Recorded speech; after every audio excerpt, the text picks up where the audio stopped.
wish I could forget about all those horrible places. I'd rather have them as my own memories, and not this mix of feelings.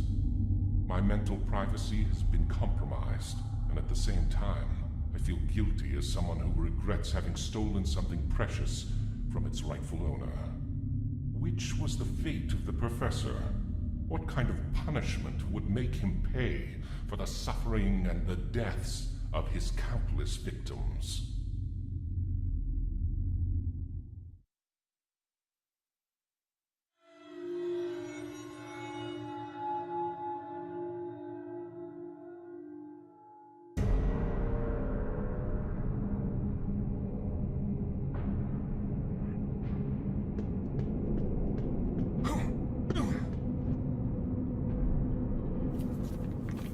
Felix Lundberg, Gothenburg, Sweden, 1954. Artist, sculptor. Connected to diverse missing persons by witnesses and relatives. Doorway's investigations detected that he was one of the last persons to interact with the victims. The case has been kept under wraps, given his social status. He is a renowned sculptor and a consultant for the Royal Swedish Academy of Fine Arts, the place where several missing people were last seen.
The personality of the sculptor is very complex.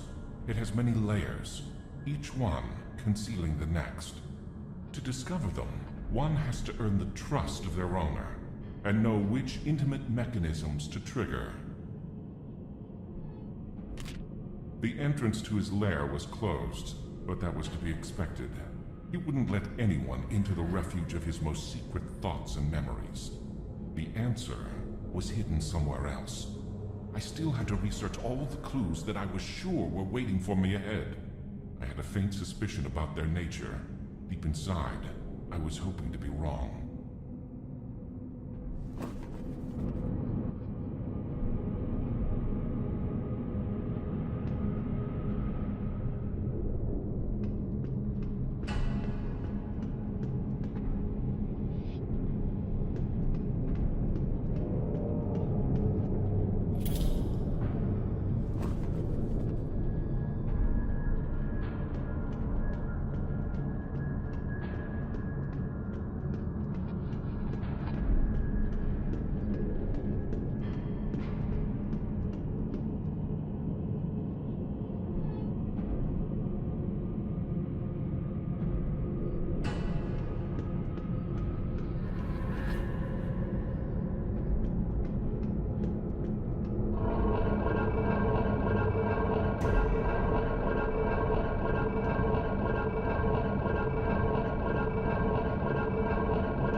sculptures in this place represent real people, acquaintances of the sculptor, perhaps.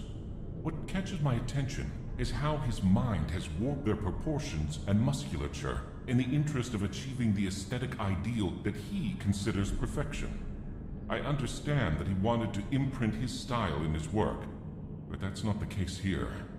He feels like he could change the work of nature, improving it in every aspect.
Descended to a deeper area in the sculptor's museum.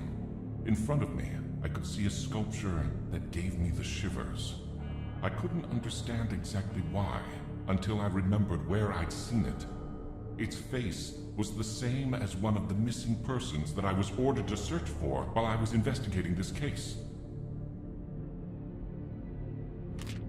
He was a man that was last seen with the sculptor in one of his occasional excursions out of his mansion.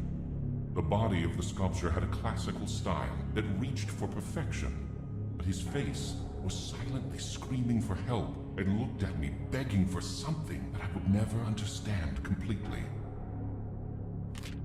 There was something about this statue that kept me on my toes.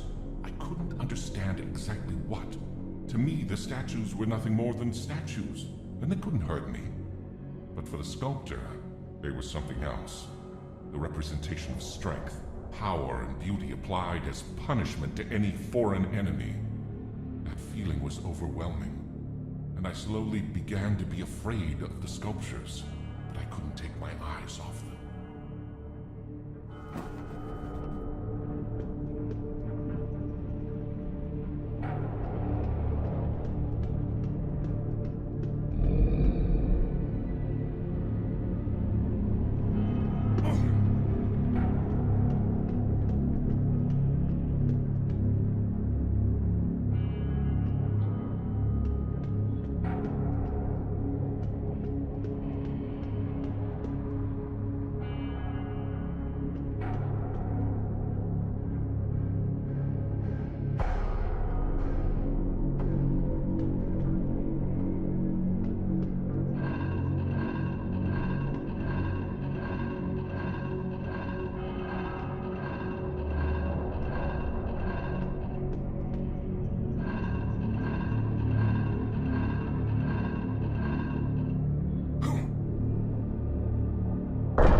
The deeper I got into the chambers of the sculptor, the more his cruel reality unfolded. Again, I was able to recognize one of his alleged victims. I had seen the face in one of the pictures sent along with his profile by Doorways. He was an art model, disappeared from a nearby town. I watched it closely. This time, the whole body of the sculpture expressed horror. It was as if the sculptor wanted to capture his victim's panic, rejoicing in his power by doing so. Anyway, I had to acknowledge the fact that the quality of his technique was astonishing. The fidelity achieved while sculpting each muscle, vein, and wrinkle was perfect. How did he manage that level of realism? Was the victim his model or his mold?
When I entered the machine room, I remembered having felt the sensation of being closer to the truth.